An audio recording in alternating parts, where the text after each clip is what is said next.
Salut tout le monde et bienvenue à l'émission. Cette semaine, on parle de Donald Trump et la guerre commerciale. Restez avec nous jusqu'à la fin, vous ne voulez pas manquer ça.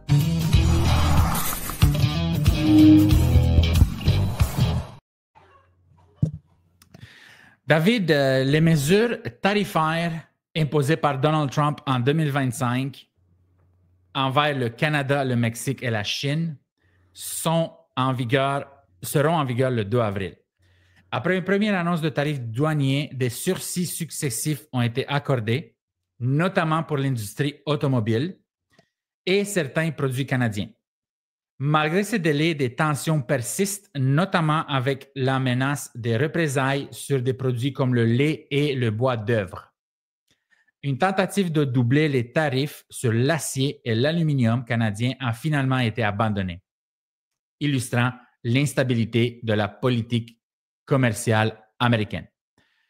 Ma première question, c'est qu'est-ce qui vont changer, selon toi, les tarifs? Bien, premièrement, on l'a déjà vu. Là. Moi, on a vu un ralentissement dans l'immobilier résidentiel. Moi, sur le coup, je n'avais pas trop réalisé que c'était ça. Je suis plus trop les nouvelles là, en ce moment depuis. Je travaille trop, là, pas le temps de regarder ça. Là. Exactement. Puis, il y avait un petit ralentissement. Puis il y a des autres petits qui m'ont parlé. Ils m'ont dit ils sentaient un ralentissement. Puis, je dis ben oui, c'est vrai, c'est à cause de ça. Mais je sais qu'au commercial de mes collègues, il y a 3 transactions qui avortaient à cause de ça. Des acheteurs qui avaient fait une offre d'achat, puis ils se sont désistés dans leur vérification diligente dans les conditions de l'offre d'achat. Fait que ça leur a fait peur. C'est sûrement des entreprises, c'est plus industriel, je pense, comme production là, de plusieurs billets. Je ne sais pas c'est quoi, mais dans le domaine de production, dans plusieurs domaines, ça fait peur aux acheteurs, aux gens qui ont des entreprises. Ils ne savent pas ce qui va arriver, ils ne savent pas à qui ils vont vendre leurs produits. Donc, voilà. Exactement. J'aimerais commencer par démêler le timeline. Donc, le 31 janvier 2025, obviously, donc, il y a l'annonce des tarifs contre le Canada et le Mexique, qui est 11 jours exactement après l'arrivée au pouvoir de Donald Trump. Ensuite, le 3 février, il accorde un sursis d'1 mois pour le Canada et le Mexique. Le 4 mars, il y a l'imposition des tarifs de 25% contre le Canada et le Mexique. Le 5 mars, le lendemain, il y a un sursis d'1 mois pour l'industrie automobile. Le 6 mars, un nouveau sursis pour le Canada et le Mexique jusqu'au 2 avril.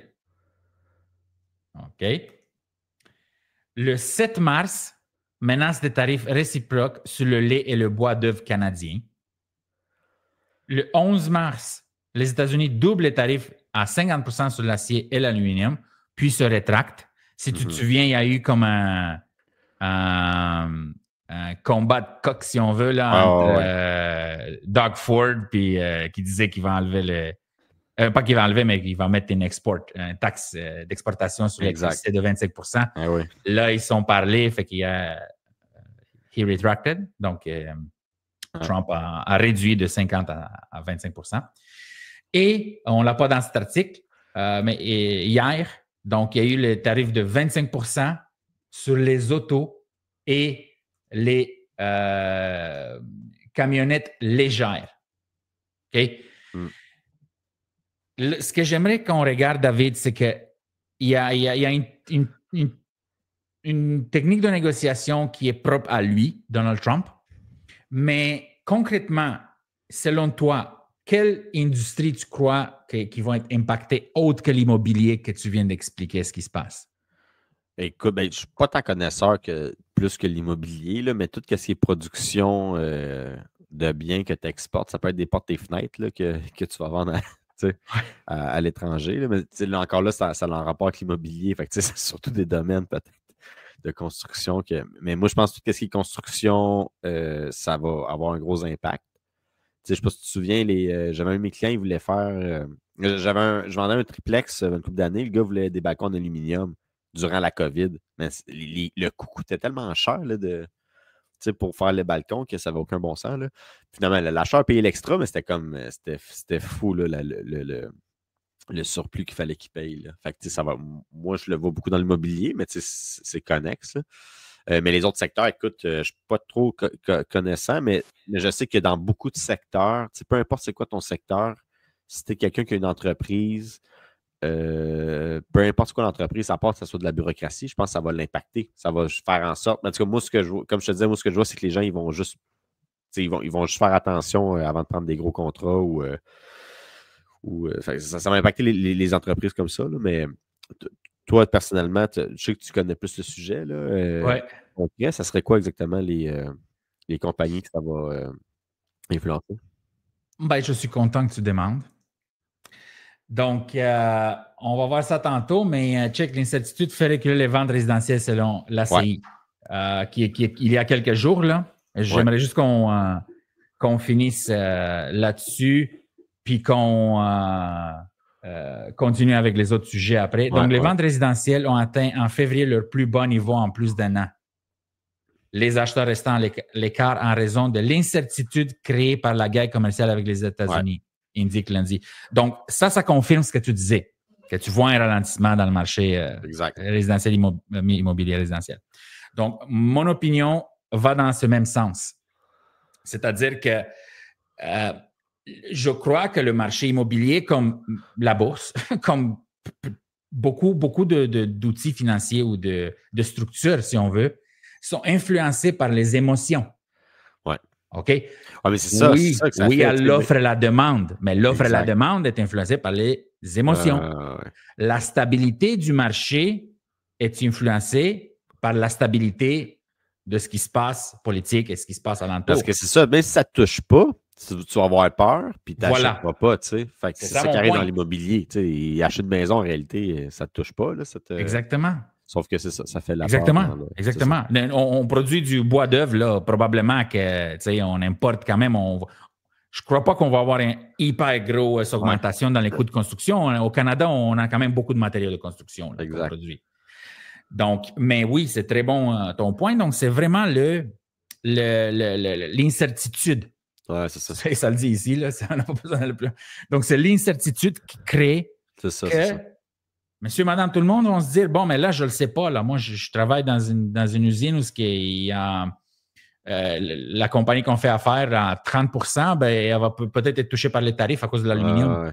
On va-tu avoir le même contrat, le même travail, le même.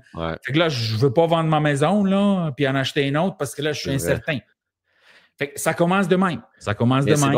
Moi, j'ai vu en tout cas, au résidentiel, j'ai vu un ralentissement, mais je réussis quand même à vendre les propriétés.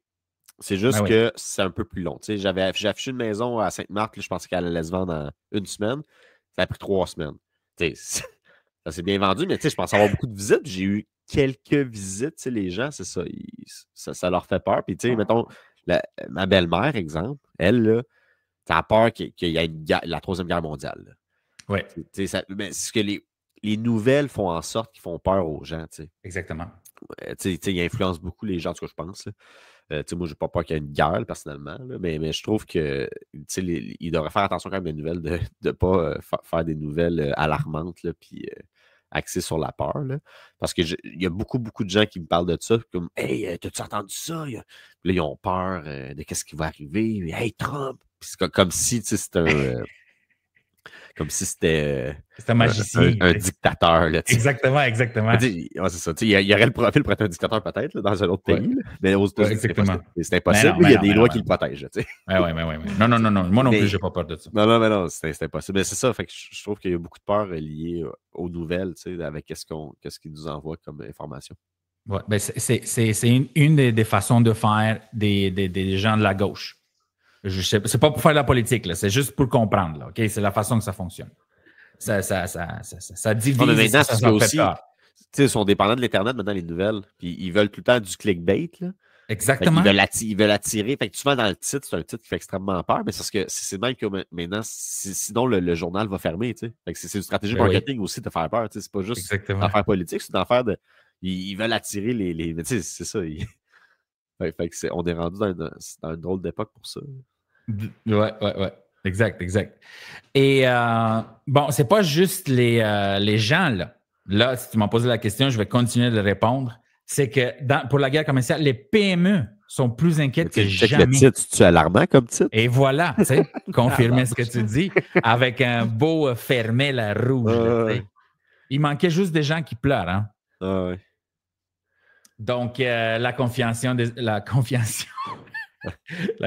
les entreprises est le plus faible que pendant la pandémie. Tu réalises-tu, là? Ouais.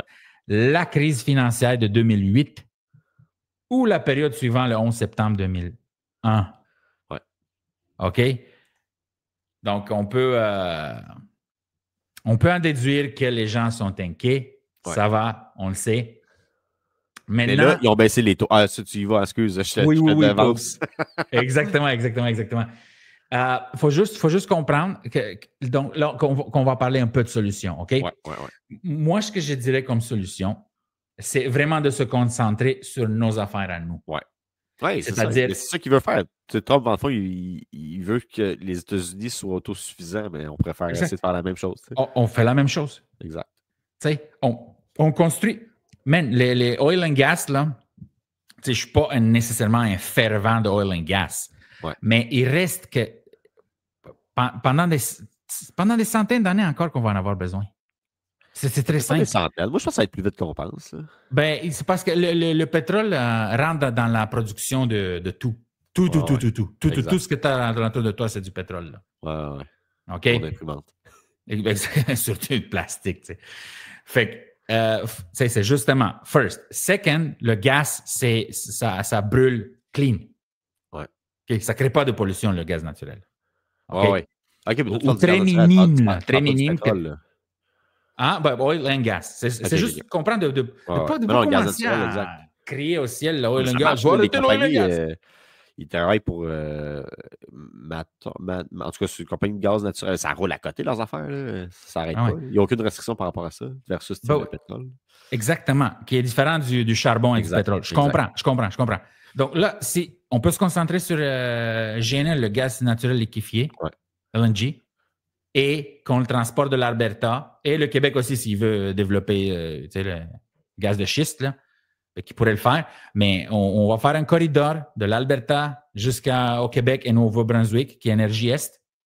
Puis, on va vendre le gaz naturel 4 fois le prix qu'on peut vendre maintenant aux États-Unis. On va le vendre à l'Allemagne et à la France, à l'Angleterre. Et notre gaz naturel, c'est le moins polluant dans le monde. OK, je connais pas la réglementation, je suis très au courant du sujet. Des réglementations et le carbon capture ici, c'est vraiment le the best. Puis les gens aussi, ils en disent que, tu sais, il ne faut pas regarder juste chez nous. Il faut regarder sur le monde entier parce que ce qui pollue un Chinois là, ça pollue ici aussi. Non. C'est ça qu'ils disent les environnementaux. Et nous, on pollue à 0,1% de la planète. Exact. OK, donc, il faut juste arrêter d'être imbécile et d'exporter notre produit super qualité, le moins de pollution que tu vas acheter n'importe où, là. OK? Peut-être 10 fois moins de pollution que tu vas acheter en Venezuela ou les Émirats arabes ou peu importe, là. Et tout le monde va être content parce qu'on va être environnementaux. On va, tu sais, moi, je dirais que c'est ça qu'il faut se concentrer. Puis de pas tomber dans le oil and gas, c'est mauvais. Oui, peut-être c'est mauvais, mais on le fait le mieux au Canada. Puis on peut le vendre 4 fois plus cher. La production de batteries électriques, là, c'est extrêmement polluant aussi. Là. Mais oui. Puis après, où est-ce que tu les mets? Non, mais il n'y a pas de solution miracle comme amener. Est-ce qu'il faudrait faire, c'est arrêter d'acheter des voitures? Il faudrait changer le mode de vie capitaliste, mais là, on est là-dedans. Exactement. Plus de transport en commun. Moi, j'aime ça. Là. Non. Je crois pas que le monde est contre le transport en commun. Non, c'est ça, exact. Mais si tu tapes sa tête à du monde continuellement, là, puis tu pitches des soupes sur des tableaux, là, où tu bloques des mondes qui s'en vont avec leur enfant à le rendez-vous à l'hôpital, là, sur le pont, là, ben, tu vas pas nécessairement gagner ta cause. Là, okay? Mais c'est juste plate parce que on est un allié des États-Unis depuis toujours, puis d'infliger ça au Canada, c'est quand même, on devrait plus s'entraider, je pense.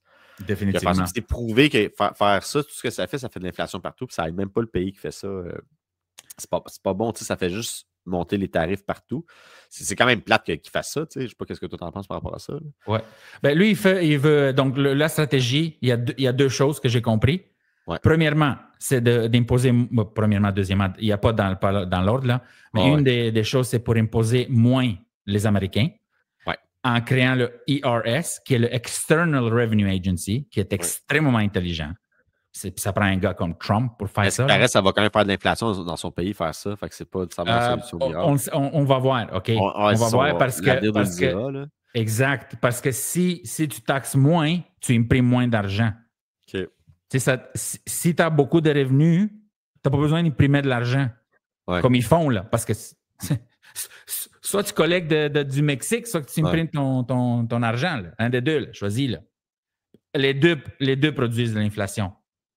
On va voir. Je n'ai pas une boule de cristal, mais on va voir. Donc, son point, c'est que ça va créer un peu d'inflation, mais il n'y aura pas à imprimer de l'argent. Fait que est-ce que ça va équivalent? Je ne sais pas. On va voir. Deuxième, c'est pour que les manufactures reviennent aux États-Unis. Et ça, c'est le point principal. OK. Ouais, exact.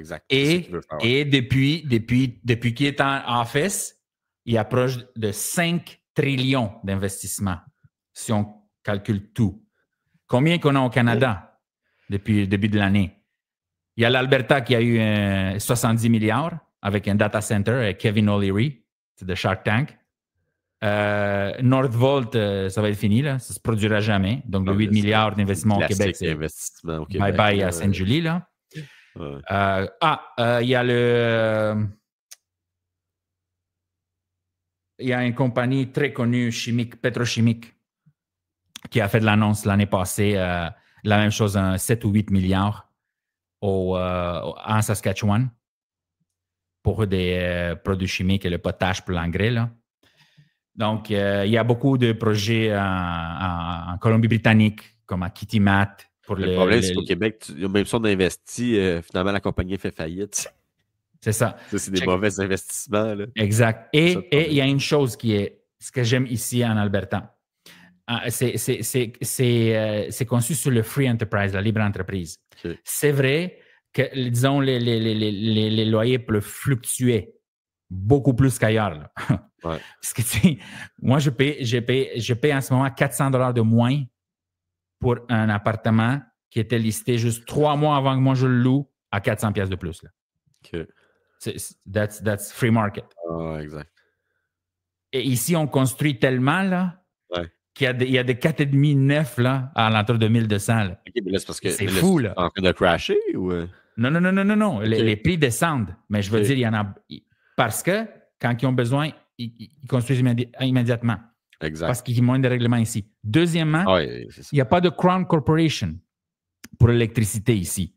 C'est pas genre Hydro-Québec ou Hydro-Ontario, ou whatever, comment ça s'appelle. Là. OK?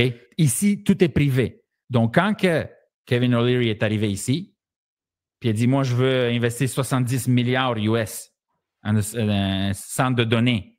Québec a dit, on n'a pas assez d'électricité. Et qui fait de la génération d'électricité? C'est les payeurs de taxes, c'est le gouvernement.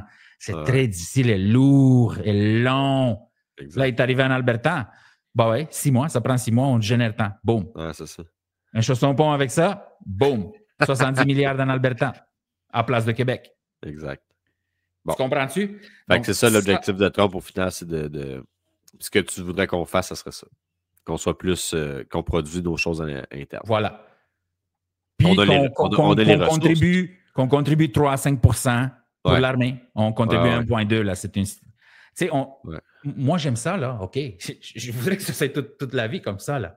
Mais il faut se mettre aussi dans la place des Américains, là. En même temps, on investit mal. Tu sais, j'avais vu un article. Mais oui. Il achetait des avions d'armée, de guerre. Je connais pas, je ne me rappelle plus c'était quoi, là. Mais c'est parce que aujourd'hui, à l'ère qu'on est aujourd'hui, il faut que tu investisses dans des drones. Ça ne sert à rien de mettre des humains dans des... on est rendu à la technologie, fait qu'on investit mal aussi. T'sais. Exact. Fait que tant qu'à acheter des avions de chasse, achète donc des drones ultra sophistiqués que tu ne mettras pas la vie des gens en danger. T'sais. Fait que c'est tout le temps mal investi, je trouve. Oui, c'est mal investi parce qu'il y a de la corruption. Il y a de la corruption, mec. Okay? C'est très simple. C'est mal investi parce que c'est de la corruption. Ils se donnent de l'argent à l'autre.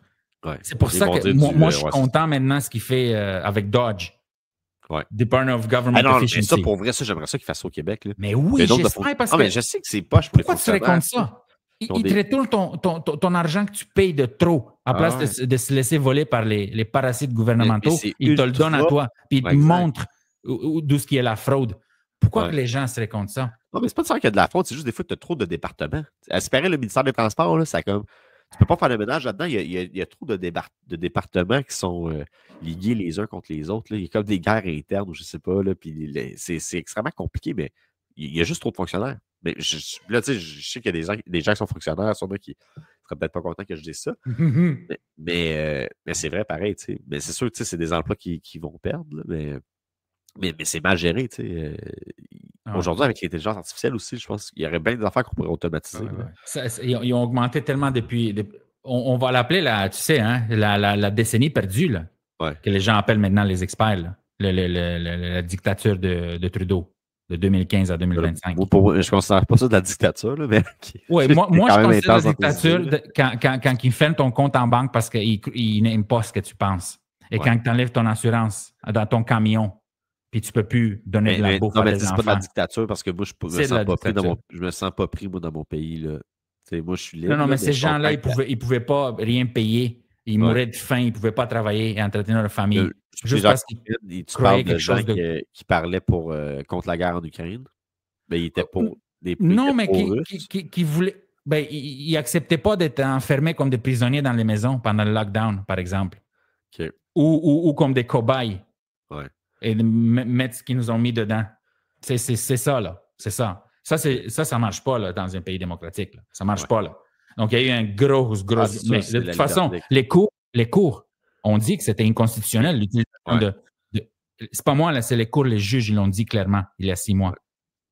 C'était inconstitutionnel. J'ai pas vu ça, je connais pas. Je ne suis pas sur le sujet. Là, honnêtement, ça ne m'intéresse pas, je suis en train de parler de ça. Fait que je ne suis pas au courant, mais je comprends qu'il y a beaucoup de gens qui ont senti qu'ils ont été brimés dans leur liberté. Là. Mais c'est parce qu'il n'y avait aucune preuve à l'appui des décisions qu'ils prenaient. Non. Et là, il y a des rapports ici en Alberta. Ce que j'aime, il y a un rapport qui est sorti il y a 3 mois. Il n'y avait aucune base scientifique. Aucune base scientifique. Non, ils prenaient des décisions comme tu penses. Pas moi, là, c'est les sites gouvernementaux. Là. C'est admis, ils l'ont admis. Mais ils prenaient des décisions sans savoir. Comme ça, dans les airs. Masque, masque. 6 feet, 6 pieds, what the fuck? 6 pieds. Mais moi, je pense que les masques n'étaient pas si pires, là, mais ce qui m'avait frappé, moi, c'est quand je suis arrivé à Vancouver, c'était complètement pas les mêmes règles. On parlait du Québec, on était comme vraiment... il y avait vraiment plein de restrictions, puis j'arrive à Vancouver, c'est comme s'il n'y avait pas de COVID, puis on était dans le même pays. Là, puis en Alberta aussi. En Alberta aussi, les gens n'avaient pas de masque dans les épiceries. Là. Et on aurait dû quand même se tenir... avec le gouvernement canadien. Là. C'est ça. Ça, c'est encore la preuve qu'au Québec. En tout cas, ça j'avais moins aimé ça du Québec. Là. Ouais. Moi non plus, j'ai pas aimé ça. Et moi, j'aime le Québec. Comme toi, probablement aussi. Là. Bon, donc là, check. Donc, pour finir avec ça, là, ce que Trump il veut, là, c'est très clair, c'est que la production revient aux États-Unis. Production manufacturière, surtout data center, chip production, des chips et des cartes vidéo, OK? Tout ce qui est alentour de ça et alentour des automobiles, des drones, whatever, OK? C'est ça qui est pas qui est en vogue, qu'il faut que les États-Unis soient les meilleurs. Tu comprends? Hey, Dragoche, j'ai une urgence. Peux-tu juste couper une seconde? Oui, bien sûr. Tu es de retour à vide, c'est excellent. Donc, on va continuer avec cet article. Tu sais, on parlait de ses intentions à Trump. Ouais. Donc, c'est surtout pour que la production revienne aux États-Unis. Ouais. Et c'est ce qu'ils utilisent comme technique de négociation. OK? Mais au-delà de des risques là, liés à l'économie et tout par rapport au Canada, j'ai hâte de voir quand même dans le futur qu'est-ce que ça va donner concrètement. Est-ce que c'était vraiment une bonne stratégie? J'ai hâte de voir ça parce que tous les experts ils disent que non. Je suis quand même, d'un point de vue là, économie, je me demande vraiment là, si ça va fonctionner. On va vite et on le verra. On verra. Lui, lui, il est tellement sûr que ça va fonctionner que, check aujourd'hui, ça se dit Trump menace le Canada et l'Union européenne de nouveaux tarifs s'ils travaillent ensemble pour nuire aux États-Unis. Donc, Ouais, tout le ça monde veut est bien dire que fâché de si... ça, là. Oui, tout ici, là, on le voit, son truth. Bon, sur les voitures. Et là, ça explique ce qu'on a parlé déjà, mais c'est juste ça que je voulais te montrer, David, qu'il est tellement sûr qu'il menace même l'Union européenne en même temps que le Canada. Et pendant qu'on fait ce podcast, ça vient de sortir sur TVA Nouvelles. Donc, guess what, le tarif automobile pourrait être revu à la baisse. On ne sait pas où se tenir avec ce gars-là, hein? Hier, il y avait 25%. Là, aujourd'hui, il y en a peut-être plus 25%. Ah, mais tu sais, rendu au mois d'avril, ça va-tu vraiment arriver? Tu sais, c'est ça, on ne sait pas. Exactement. Non, mais c'est un moyen de négociation. Ça se peut que, tu sais, au final, il veut juste avoir des concessions, tu sais, de la part de... Ah, moi aussi, je crois ça. T'sais. Mais c'est ça que je dis. Mais en même temps, il fait venir des compagnies aux États-Unis. Exact. En même temps, c'est ça qu'il fait aussi. Là. Ah ouais. Il est très, très, très bon en négociation. Si c'est purement négociation, moi, par expérience, je ne trouve jamais que ça fait des belles négociations dans l'immobilier quand tu négocies de même. Non. Je pense qu'on l'a déjà dit. C'est pas fair play. Puis, exactement. On va voir ce que lui ça donne. Mais moi, c'est pas une belle façon de négocier. C'est pas de la belle business, mettons. Non. C'est ça. Il y en a des courtiers qui négocient comme ça, là. Ouais, non, mais je sais, mais il y a des clients aussi. Mais moi, je trouve que ça ne fait pas de la belle business. Non. Je suis d'accord avec toi à 100%. De faire de la grosse pression, d'être agressif. Au final. Ouais. Oh. Excuse-moi, OK. Bon. C'est le chien. C'est ça. C'est pas de la belle business. Ouais. Donc, l'Ontario s'entend à ce que l'administration américaine a tenu considérablement l'impact des tarifs douaniers sur les automobiles au Canada. OK? Donc, juste pour finir avec ça, là, peut-être ça va changer, peut-être qu'il n'y aurait pas de tarifs en fin de compte. Peut-être qu'il y en aura, on verra. C'est un très bon point que tu amènes. Maintenant, on va y aller. Avant de passer aux solutions, on va voir ce qui se passe réellement du côté ici au Québec. Là. Oui, l'immobilier, mais la vie des gens, là, comment ça impacte là, cette va-et-vient là, sans fin. Là. Donc, un article que j'ai trouvé ici, c'est que les gens commencent à avoir un deuxième emploi pour payer l'hypothèque. OK? Ça, c'est quelque chose, ça fait quand même depuis des années que les gens ont un deuxième ou un troisième hypothèque. Mais sont pas autant... ça n'a jamais été autant...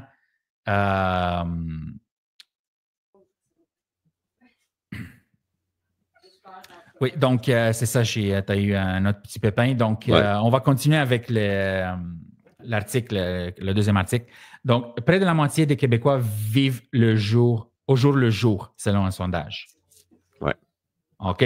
Donc, près de la moitié des Québécois, 47%, c'est 48% la moyenne au Canada aussi, là. J'ai vu l'autre article qui explique. Donc, on est dans la moyenne canadienne au Québec. Donc, la moitié du monde, là, au Québec, là, vivent au jour le jour. Il y a un autre article qui est sorti. Ce qui veut dire vivre le jour, c'est que la moitié des Canadiens sont à 200 $ près de la faillite. 200 $ près de la faillite. La moitié, 1 sur 2. Et ça fait 2 personnes sur 5 déclarent également qu'ils ne sont plus en mesure de maintenir leur niveau de vie. OK? C'est grave. C'est vraiment énorme, hein? C'est débile, pareil. OK?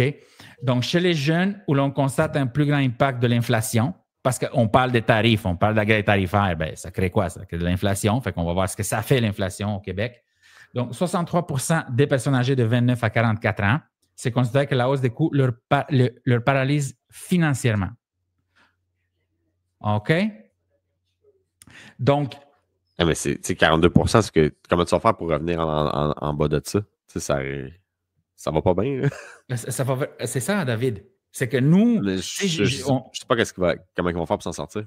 Oui, on a un show d'immobilier, puis ça va être... nous, ça va bien aller parce qu'on en parle, puis toi, t'es un gars qui va quand même faire des ventes parce qu'il y a toujours des ventes dans l'immobilier. Dans l'immobilier, ça va bien, tu sais, oui, exact. Exactement. Mais c'est parce que dans les autres secteurs, Tu ne pas autant de piastres de l'heure. C'est grave. C'est grave, là, man. C'est grave, là. C'est pas une joke. Tu augmentes les salaires, augmente le salaire minimum, mais tout va suivre. Là. Exact. Je sais pas, on est dans une drôle de période. Honnêtement, je ne vois pas de solution, mettons, pour les gens qui ne gagnent pas beaucoup. Yeah, exactement. Exactement. C'est quelque chose qui doit être pris au sérieux, là. Exact. Okay. Moi, je pense que ça part beaucoup dans les logements abordables. On en a beaucoup parlé, là, mais logement abordable, c'est la seule solution pour réduire les factures. Il faut que le gouvernement fasse quelque chose parce que l'épicerie ne baissera jamais. Là. Le gaz ne baissera jamais. Tous les besoins, les coûts des besoins de base, ils ne baisseront jamais, sauf le coût d'habitation.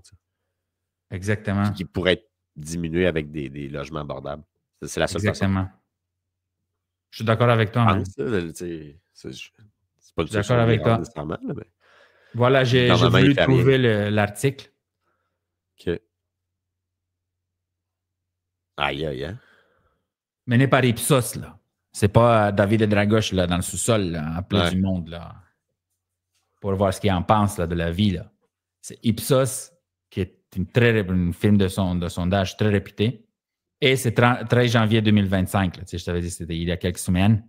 Mais c'est quand même 2025, là. C'est pas 2021. Donc, la moitié des Canadiens sont à 200 $ au moins de ne plus être en mesure de payer leurs factures mensuelles et leurs dettes. OK? Ah ouais. Bon, on va pas se continuer. C'est fou, là. Sur ce sujet, mais parce que bientôt, on va, dans les prochains podcasts, on va parler des solutions, on va amener des invités pour qu'on puisse passer à travers ça. Parce qu'il y a un risque que les gens commencent à j'espère que ça n'arrivera jamais, là, puis qu'on est dans le champ, mais qui commencent à perdre des maisons, là, les gens. Ouais. C'est très simple. En 2025, en 2025-2026, il va y avoir 1,2 million de gens qui vont renouveler leur hypothèque.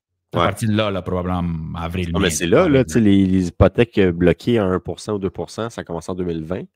C'est de 2025 à 2027, mettons. C'est ça. OK. C'est ça. Et je croyais que les taux vont baisser. Fait que les gens, à la place de payer 1,8, là, ils paieront 2,8. Mais pourquoi je ne pense pas nécessairement que les gens vont perdre leur maison? C'est parce qu'en ce moment, s'ils n'arrivent pas à renouveler et s'ils sont pris à la gorge, ils peuvent vendre. Ils peuvent vendre. Maintenant. Ils vont quand même faire un petit profit ou un gros profit. Puis ils vont clairer leur hypothèque, puis ils vont s'en aller à un logement. Fait que je trouve vraiment que c'est... Maintenant. Mais qu'est-ce qui se passe? Il y a la moitié du monde au Canada qui sont à 200 $, David. 200 $, on en parlait avant. Tu allais chercher de la viande là, pour une semaine. Le gars qui n'a pas de maison puis qui n'a pas il n'y a pas de liquidité avec sa maison disponible, qui est en location, il ne s'en sortira jamais. Là. Il n'y a aucune solution. Ça, c'est grave. Là, Exactement. Donc, on vous promet qu'on va penser à des solutions, puis on va présenter des solutions de la belle façon. Là. On va les présenter au gouvernement. Non, aux gens qui nous écoutent. Si quelqu'un qui nous écoute puis veut le présenter au gouvernement. Pour vrai, là, une des solutions que je verrais, mais c'est vraiment... On va en reparler, mais il faut s'éloigner. Va vivre à Chelsea, là, à 1h15 de Montréal, mais tu peux plus travailler à Montréal, par exemple. À Chelsea, c'est pas cher, tu sais. Exactement. Sauf que tu es loin, mais c'est la seule solution que je vois, c'est de s'éloigner. Sinon, comment tu veux réduire tes frais? Là, tu vas avoir des frais de voiture liés à ça, sûrement. Là, mais, et voilà. Exactement. Bon, on va passer à... Il nous reste 2 autres sujets, rapidement. Ouais.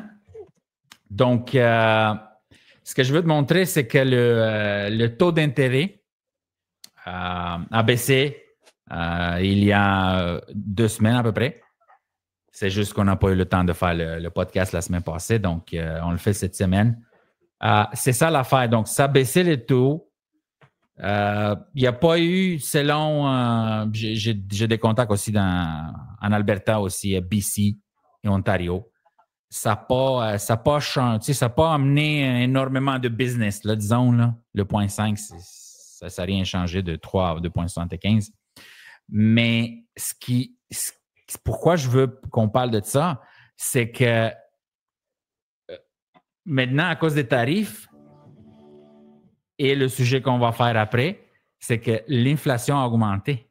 Ils s'attendaient à une inflation de 1,9-2% année sur année et ça a sorti à 2,6%. Ouais. Ça, c'est grave. Ça, c'est 30% de plus que prévu. 30% de 2%, c'est 2,6%. Ouais. C'est énormément. Donc, en d'autres mots, ça va faire en sorte que les taux d'intérêt, ils ne baisseront pas comme on pense qu'ils baissaient. Là. Parce que moi, je me disais, bon, de là, c'est 2,75, ça va être un 2,25, puis peut-être une autre, 50 qui amène à 1,75, puis peut-être un dernier 0,25, puis qui l'amène à 1,5. Moi, j'étais sûr que rendu vers été, automne, ça va être 1,5, le taux d'intérêt, à place de 2,75. Mais là, je ne suis plus aussi sûr que ça. Mais là, tu sais, toi, t'en penses quoi? On va survivre l'inflation. Moi, en tout cas, je pense qu'ils vont continuer à baisser. C'est le seul secteur au Québec, un des seuls secteurs qui va bien, c'est l'immobilier. On regardait les chiffres autrefois. Oui, c'est vrai. C'est l'immobilier, le financement puis l'immigration. C'est ça l'économie canadienne. Les autres secteurs, fait que là, en baissant les taux, on dirait que ça c'est quand on fait l'overall, là, la moyenne du marché, là, de tous les secteurs, l'immobilier vient rattraper, fait en sorte qu'on est à 2%. Mais tous les secteurs ne sont pas bien. Fait qu'en faisant ça, ils veulent booster, on dirait, l'immobilier pour cacher qu'on est que nos secteurs sont en récession. Exactement. Cacher qu'on est en récession depuis 2 ans. Ouais, mais on est en récession depuis 2022. Mais pour eux, c'est ça, tu sais. Mais le problème, c'est que les gens qui n'ont pas de maison, ou ça ne touche pas directement les gens, je trouve, l'immobilier. Quand tu as une maison depuis 5 ans, même si les maisons augmentent, là, ça ne donne pas plus d'argent. Tu n'auras pas plus d'argent si tu as besoin de vivre dans ta maison encore. Fait que on dirait qu'ils veulent que l'immobilier aille vraiment bien pour justement pallier à la. En tout cas, je ne suis pas économiste, là, mais j'ai l'impression que c'est ça qu'ils font. Puis je pense que ça va juste encore augmenter les prix des maisons. Ça va encore créer l'écart entre les gens riches et les gens plus moins bien nantis. Fait que c'est ça. Je pense pas que c'est une bonne affaire. Les prix vont encore exploser. Oui. Exact. Je suis d'accord avec ton point, David. Ouais. Et faut juste voir maintenant. Parce qu'il y a tellement des chiffres et tout ça. Depuis quelques mois, c'est incroyable là, comment ça change tout le temps. T'as même plus envie de prédire les choses quasiment. Non, exact. C'est même plus le fun. Mais là, les taux sont vraiment rendus bas. Là. Je pense plus qu'ils voudraient toucher à ça, moi, encore. Là. Ah, c'est ça que je te dis. On est à des beaux taux, là, du 3%. Ton 3,5% pour une maison, c'est super bon. Oui. Moi, je dis que peut-être il va baisser de 0,25. Encore? En avril. Donc, peut-être qu'il va être rendu à 2,5. Ouais. Peut-être. Je ne crois pas qu'il va aller à 0,5. Voyons donc, man. Oublie ça là. Et bon, là, on va finir avec l'inflation. Donc, comme expliqué par... C'est ça, mais le 2%, c'est ça. Mais là, le 2% de ça, c'est basé avec tous les secteurs sur une moyenne, dont l'immobilier, quand on avait regardé les chiffres. Fait qu'on est à 2%. Exact. Parce que l'immobilier, il était à genre, mettons, 6%. Fait que ça vient rattraper tous les autres secteurs. Fait que c'est ça qui est pas bon, je pense. Exactement. Et c'était artificiel. Donc, c'est la fin du congé de taxes qui a participé à faire augmenter l'inflation au pays au mois de février. OK.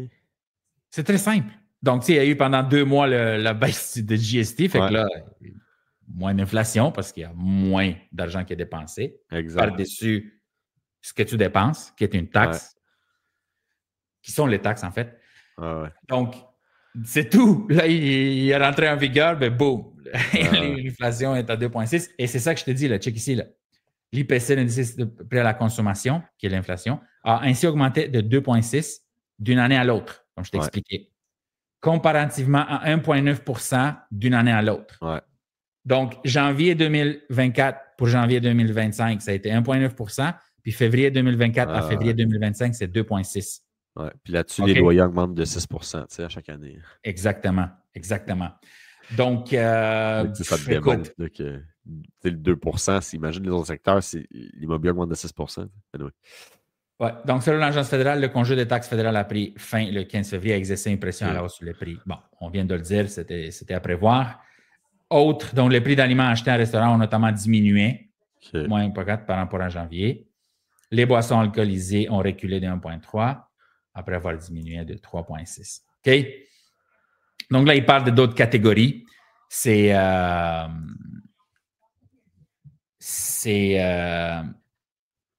parce qu'il y en a plusieurs catégories qui ont augmenté, ont descendu, obviously. Ouais. Mais bon, on finit avec ça. Est-ce que tu crois, c'est très simple, l'inflation, qu'est-ce qui va se passer? Là, on a parlé que probablement, mon opinion, de 2,75 à 2,5 au mois d'avril, le taux d'intérêt. Là, j'aimerais savoir ton opinion, qu'est-ce qui va se passer avec l'inflation dans ce cas-là? C'est tout. Écoute, mais je sais que toi, tu es dans l'opinion. Écoute, moi, je pense pas qu'on. Dans l'opinion publique. Tu sais, je ne suis pas Warren Buffett, là, puis je n'investis pas à la bourse, là, mais comme toi. Là. Yes. Mais je pense pas qu'on s'en va tant vers une récession. S'il y en a une, ce ne sera pas si intense. Mais l'immobilier, même si on tombe en récession, j'ai l'impression que l'immobilier, le secteur de l'immobilier, elle baissera pas. C'est exemple que tous les secteurs seraient à moins 10%. Là. Puis l'immobilier, moi, je pense qu'il va rester en haut du 2% annuel. Mais grosso modo, peut-être qu'on va être à moins 8. Mais juste l'immobilier tout seul, je pense que les maisons ne baisseront pas. C'est comme qu'on a vécu dans le passé. Là.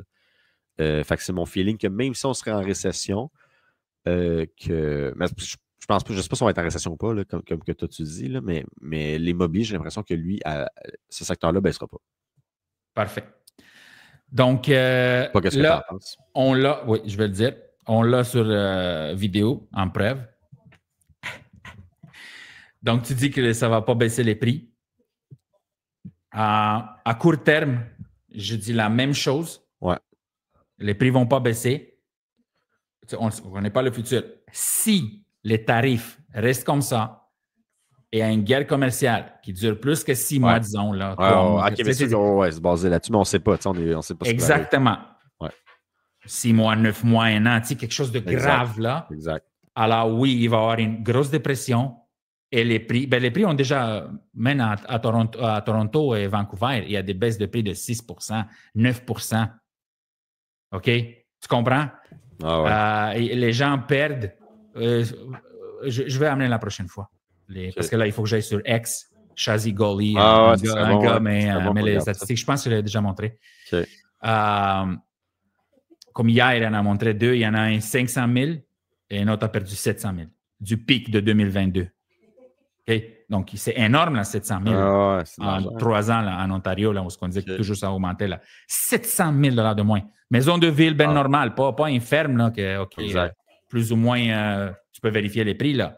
Maison de ville, comme tous les autres, 700 000 de moins. Wow.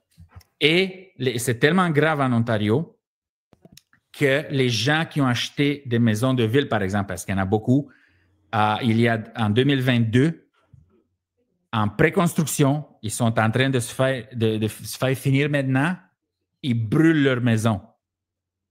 Tu comprends? Ouais. Donc, les gens mettent leur feu à leur propre maison. Oui, j'ai vu ça. Avant de passer au notaire. Parce que la valeur, si disons, est à 560 000, puis eux, ils ont une hypothèque à 780, genre. Ouais. Fait que pour 200 000, ils mettent le feu à la maison, ils ne veulent pas l'acheter. C'est grave, man. Ça fait depuis 3-4 semaines, j'ai plein de vidéos, là. J'ai plein de vidéos. Ah ouais, mais pas au Québec. On va le faire la prochaine fois. OK, mais garde-les, ça serait bon qu'on regarde ça. Ça serait vraiment intéressant. Oh, ouais, tu vois, ça. Okay. Même hier. Ah ouais? Ouais. Okay. Ils ont mis le feu à 6 maisons de ville en Ontario. OK. Ouais. Tabarnouche, puis le feu, ça s'est propagé à d'autres maisons, là. C'est grave. C'est débile. C'est pas à rire, là, mais ouais. Okay. Donc, tu comprends que c'est le marché immobilier, il faut faire attention. Okay. Et je finis avec ça. Le Québec a toujours été différent. Ouais. OK, le Québec, c'est différent, je comprends. J'espère que ça va être différent cette fois-ci aussi. C'est juste ça que je peux dire. Mais en tout cas, moi, pour le Québec, l'immobilier, je pense que ça, en tout cas, dans 2-3 prochaines années, là, j'ai vraiment un bon feeling dans le résidentiel. Commercial, ça va pas bien en ce moment-là. Tout ce qui est investisseur, c'est pas super. Tu disais qu'une de tes amies qui a qui a perdu 2 Oui, ou c'est 3 ça. contrats. Mais elle avait trois transactions en cours, mais c'était vraiment des gens qui achetaient pour occuper leur espace commercial. Puis, mais je ne sais pas c'était quoi les secteurs, là, mais c'était production de produits X. Je n'ai aucune idée c'est quoi, là, mais les trois, ils ont backé elle a perdu les trois transactions. Mais juste à cause que les gens, ils prenaient pas le risque. Ils ne savent pas ce qui va arriver. C'est trop d'incertitude pour. Ça me fait quand même. C'est quand même étonnant de savoir, de voir à quel point que les gens ils pensent vraiment à court terme dans leur entreprise. Oui. Mais en même temps, il y a tellement d'incertitudes, c'est dur de voir à moyen terme et de dire OK, j'achète ça pour que ça aille bien dans 5 ans, mais parce qu'on ne sait pas ce qui va arriver dans les prochains 2 ans. Puis dans les prochains 5 ans avec Trump, que les gens ils ont peur. Oui. Moi, je dirais que je reviens, pour finir avec ça, le point, je reviens au premier point du début du podcast. Il faut se concentrer sur nos affaires. Ouais. Puis arrêter de blâmer Trump, esti. Okay? Mais moi, je ne blâme pas. Lui, non, pas toi. Non, mais les gens, ils blâment beaucoup. Exact. Mais c'est juste qu'on ne sait pas ce qu'il va faire. Lui, il fait ça pour son pays. Mais qu'est-ce que ça va impacter? Au final, lui, il essaie d'agir au mieux pour son pays. Là. Fait qu'au final, pourquoi l'en vouloir? Pourquoi l'en vouloir? Il faut se rendre compte que peut-être qu'on serait peut-être bien de ne plus être allié nécessairement tant avec les États-Unis que ça, parce que puis de peut-être s'occuper de nos propres affaires, puis d'essayer d'être plus autosuffisant, produire plus à l'intérieur, parce qu'on ne peut pas se fier. Ça l'a prouvé, on pensait que c'était un allié, puis on ne peut pas se fier à 100%. Fait faut regarder nous autres, qu'est-ce qu'on peut faire pour pallier à ça, puis arrêter d'être dépendant des autres. Là. Mais en même temps, la mondialisation, puis le capitalisme est basé là-dessus. Fait que c'est sûr que c'est dur un peu. Mais tu as raison là-dessus, d'arrêter de blâmer les autres. En tout cas, en immobilier, c'est pareil. Hein? Arrête de blâmer les autres, pense à toi. Si ça ne va pas bien dans ta business, pense à toi, puis trouve les solutions pour toi, puis arrête d'essayer de trouver des solutions en fonction des autres. T'sais. Voilà. Mais c'est à plus grande échelle. Très bien dit, bravo. C'est excellent, man. C'est vrai pareil. Oui, c'est une blague, mais une blague qui est vraie. Là, c'est une bonne réflexion. Et moi, je voudrais dire simplement que j'espère qu'il n'y a rien de ça qui va arriver, puis que d'ici 2-3 semaines, 4 semaines, whatever, avant le 2 avril, que tout soit réglé, puis qu'on sache qu'il n'y a pas de tarif. Exact. Puis qu'on commence à vivre normal. Là, exact. Ouais, définitivement. Est-ce qu'il y a d'autres choses que tu veux rajouter, David? Moi, c'est tout. On s'est remis en selle pour... Ça faisait un petit bout qu'on n'a pas fait de podcast. Fait que on va recommencer à être plus assidu et rigoureux. Exactement. Good? Yes. Ça a été excellent. J'ai eu beaucoup de plaisir. Et je vais vous dire merci pour votre écoute et votre soutien. Et on se revoit la semaine prochaine. Ciao. Merci tout le monde. Ciao. À bientôt.